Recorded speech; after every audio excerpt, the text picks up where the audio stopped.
Winning teaches you nothing. You see what a man really is when he loses. Today I finished The Trouble with Peace, the second book in the Age of Madness trilogy by Joe Abercrombie, and this book is yet again a banger. To the surprise of literally no one, it just seems, at least for me, that Joe Abercrombie is incapable of missing. This dude he's 8 for 9 right now. He hasn't given me a book I've read yet where I've been disappointed, and that is especially true when it comes to First Law. All of these books are awesome. I like all of them. Some a little bit more, some a little bit less, but all of them are bangers. All of them have great moments. All of them have great characters. And The Trouble with Peace is no exception to that. While I, don't like this one as much as A Little Hatred, I'll admit that right away.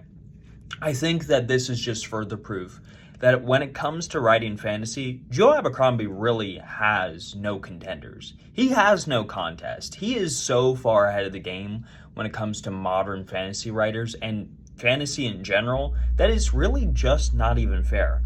And this book is just it's just gas, dude. It is just straight gas.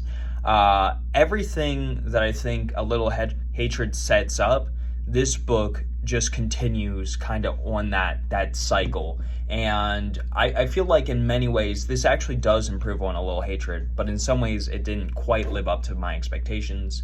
What it builds upon, first off, is the character work.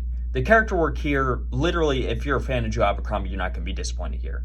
This is so very good when it comes to character work. I think that Age of Madness is hands down Joe Abercrombie's best when it comes to character work. All of these characters are ones that I cannot help but loving.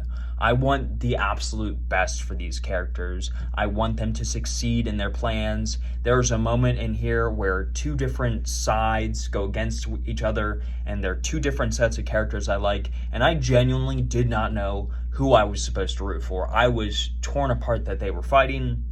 I was upset. When the battle happened, I was just dismayed. I love Joe Abercrombie battles. I usually have a side that I favor over another. But this one, I didn't know what to do. I just felt depressed.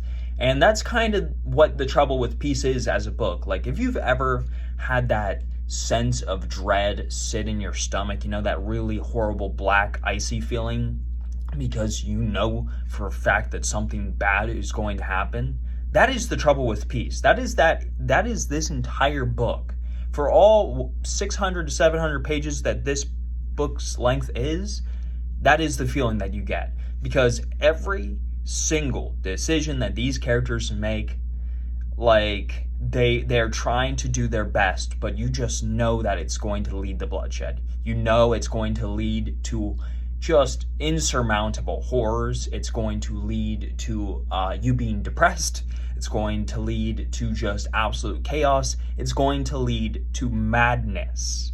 And oh man, it just Joe is he's so good at getting you tangled in these plot threads. He's so good at getting you just involved in these characters' lives. You want them to succeed. You want them to succeed even if they're bad people. And when they do, you feel great for them. And when you don't, or when they don't, you feel absolutely awful. And the way that this book ends, again, no spoilers, but man, I have dread sitting in my chest right now. I'm going to immediately have to read The Wisdom of Crowds because I feel so awful about how this book ended. So yeah, the character work is awesome. The thematic work here continues to be great. This idea of, revolution and trying to do the right thing and being the right kind of man and all those things. I love it. And I love this idea that even with the best intention, even when you are the better man, quote unquote, you can lose. You can still absolutely lose, even when you have the best intentions. And, sometimes even with the best intentions, bad things are going to happen. Sometimes it's often when we have the best intentions that the worst possible outcome happens, and that is on full display with The Trouble with Peace. This book is just absolutely vicious in its display of human ignorance, human pride, human ego, and how even at the best of times we fall short, and our blunders can affect the lives of everyone around us. It can affect the lives of thousands of people, especially if you're in a leadership position. It can ruin lives. It can devastate them, and you really feel that in this book. So the thematic work here is brilliant. Really, my only complaint when it comes to this book is the plot. I just didn't think it was quite as tight as A Little Hatred. I thought that this one the plot is still really good, but it's way more political than the first book. This book is focused on this idea of uprising and revolution and trying to gather forces together, and there's this whole thing with like Orso and the man he's trying to become and trying to be this good king.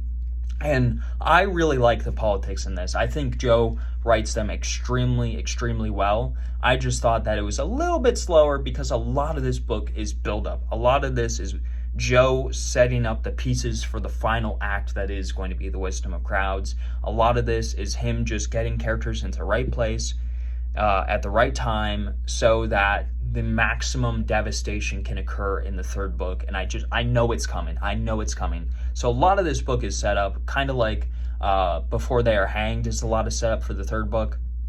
But it didn't quite work as well for me. But I still think it's really, really, really solid. Like, the plot is still great here. And honestly, if this is like Before They Are Hanged, where there's a ton of buildup in the second book and it all pays off in the third, we have arguably the best trilogy of all time on our hands.